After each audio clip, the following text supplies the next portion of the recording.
কার উপর কুরবানি ওয়াজিব? প্রাপ্তবয়স্ক, সুস্থ মস্তিষ্ক সম্পন্ন প্রত্যেক মুসলিম নরনারী যে 10 জিলহজ ফজর থেকে 12 জিলহজ সূর্যাস্ত পর্যন্ত সময়ের মধ্যে প্রয়োজনের অতিরিক্ত নেশাব পরিমাণ সম্পদের মালিক হবে, তার উপর কুরবানি করা ওয়াজিব। টাকা পয়সা, সোনারূপা, অলংকার, বসবাস ও খোরাকির প্রয়োজন আসে না এমন জমি, প্রয়োজন অতিরিক্ত বাড়ি, ব্যবসায়িক পণ্য ও অপ্রয়োজনীয় সকল আসবাবপত্র কুরবানির নেশাবের ক্ষেত্রে হিসাবযোগ্য।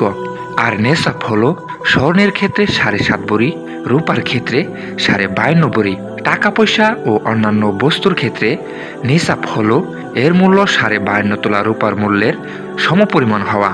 আর সোনা বা রূপা কিংবা টাকা পয়সা এগুলোর কোনো একটু যদি পৃথকভাবে নেশাব পরিমাণ না থাকে, কিন্তু প্রয়োজন অতিরিক্ত একাধিক বস্তু মিলে 52.5 তোলা রূপার মূল্যের সমপরিমাণ হয়ে যায়, তাহলেও তার উপর কুরবানি করা ওয়াজিব।